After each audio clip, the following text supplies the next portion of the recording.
While there's a lot of bemoaning the impact of generative AI tools, Coca-Cola is one of the companies that's decided to embrace them.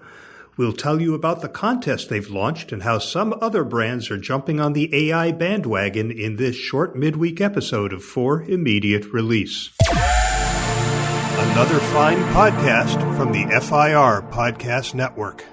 This is For Immediate Release, the podcast for communicators.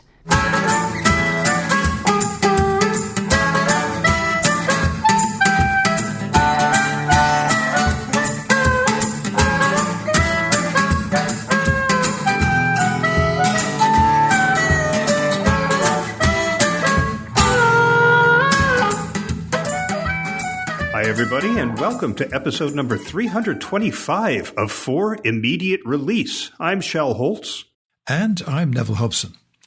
Coca-Cola is doubling down on its AI-powered marketing efforts with a new contest titled Create Real Magic, aimed at boosting engagement with artists around the world and positioning the brand as one that has its finger on the pulse of culture and the latest technological trends. The contest launched on March the 20th and closes on the 31st. Create Real Magic leverages two AI systems, DALL-E 2, which generates images from text-based prompts, and GPT-4, an update released earlier this month to the language model behind the ChatGPT chatbot first released last November that's taking the world by storm. Both of these were developed by the AI research company OpenAI. We've talked about this quite a bit in recent episodes of FIR. This contest is the first marketing effort to emerge from a new partnership between Coke, OpenAI, and consultancy firm Bain & Company. So let me outline what this contest is. There's a dedicated microsite called createrealmagic.com where creators in one of the 17 eligible countries, that includes the US, Canada, but not Quebec, good reason, no doubt, I don't know what the reason is, but not Quebec, Australia, New Zealand, UK, and across Europe, can submit their artwork to potentially be featured on Coca-Cola's iconic billboards in New York's Times Square and London's Piccadilly Circus. 30 artists who submit their work will be selected to participate in the Real Magic Creative Academy, a 3-day workshop that will take place this summer at Coke's headquarters in Atlanta in the US. And visitors to the site can interact with what Coke describes as its most iconic visual assets, including images of polar bears and Santa Claus, as well as the Spencerian script font, which is used for the Coca-Cola logo. So here's how it works. First, you create an account on the website. Then you select a piece of art from the Coca-Cola imagery in the gallery. Then, with the editing tools on the website and your prompts, you use DALL-E 2 to transform the image and GPT-4 to add a caption, a poem, or a verse. Then, once you're happy with the magic you've created, you submit your finished artwork, and that's it.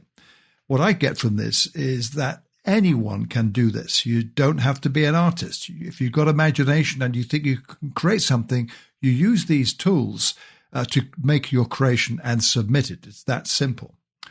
Pratik Thakkar, who's Coca-Cola's global head of creative strategy and integrated content, said in a blog post, "It's an experiment to see where co-creation can take us. It gives digital artists the unique opportunity to play in a custom-created sandbox powered by GPT-4 and the latest version of DALL-E. It democratizes both our brand iconography and highest-profile advertising assets." I think it's pretty cool.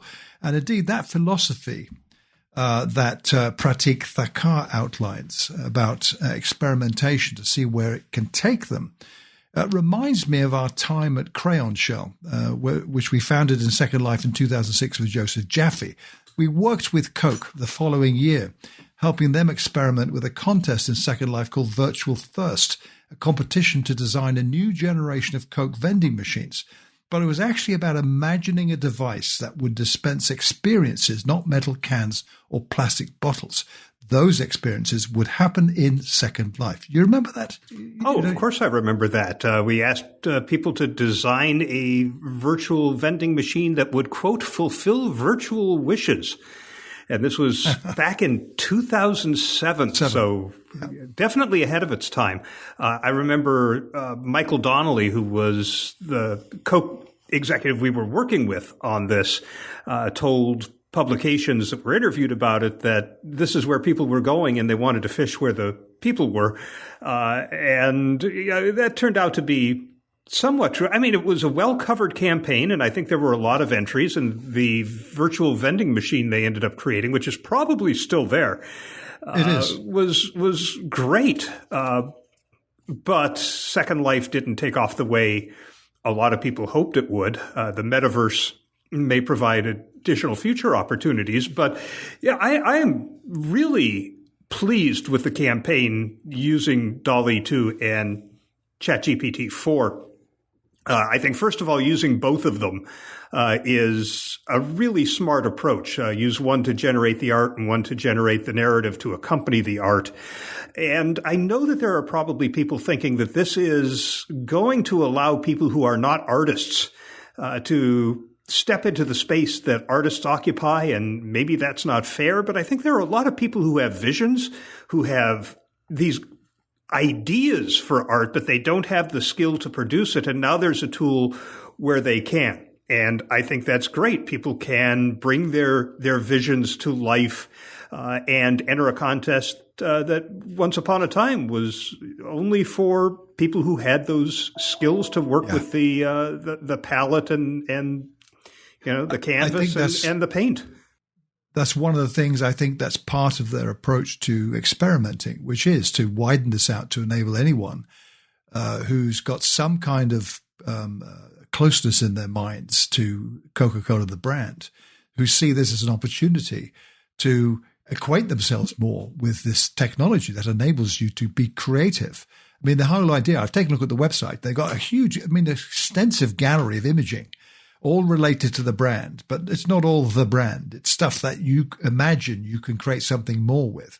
I'm particularly intrigued. I've not looked at this part of it yet, but I'm particularly intrigued with what they say they're going to let you do with the Spencerian script font, the wording Coca-Cola, that you see, that stylized script. That's the name of the font they use. What could you do with that, I wonder? Not change the font, of course, but maybe 3D it in some form or give it some kind of animation or something. This is the whole point, isn't it?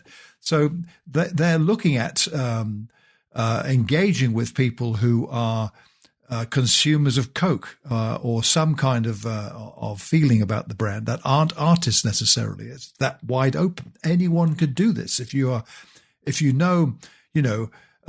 the editing tools, and they really are very easy to use on the website. The walkthrough is very straightforward.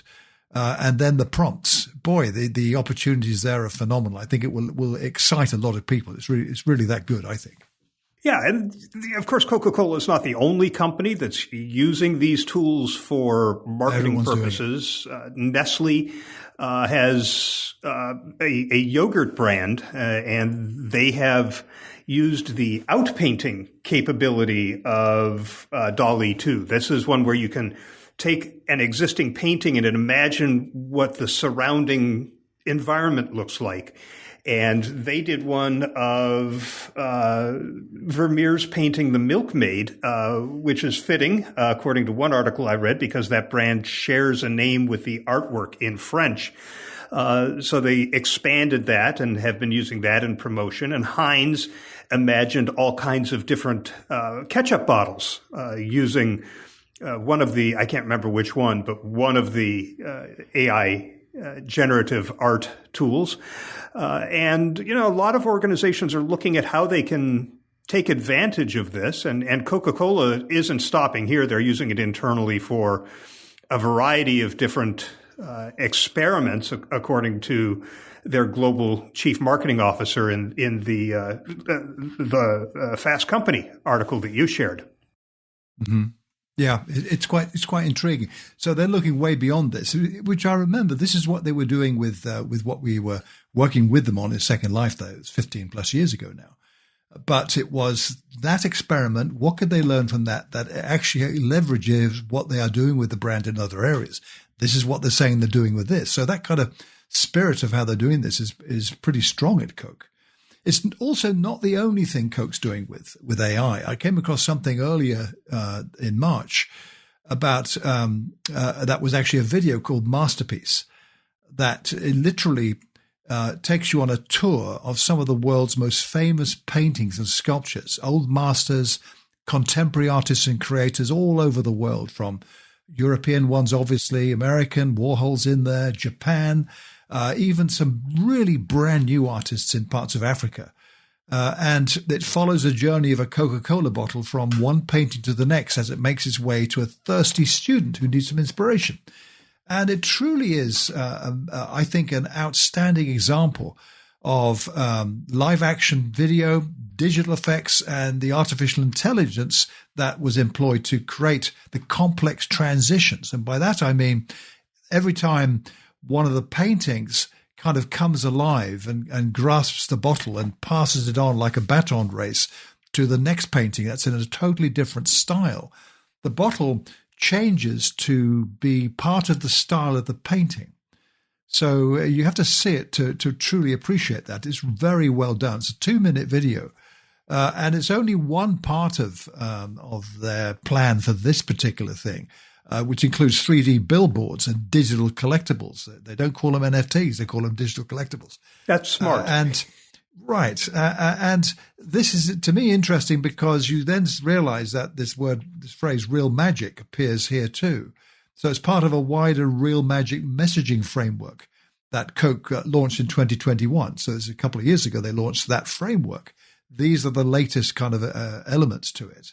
The real magic hashtag on YouTube gives you a huge collection of content under that broad hashtag label, including this and including the contest as well. It's really quite amazing. It made me conclude with this kind of snappy thought, Shel.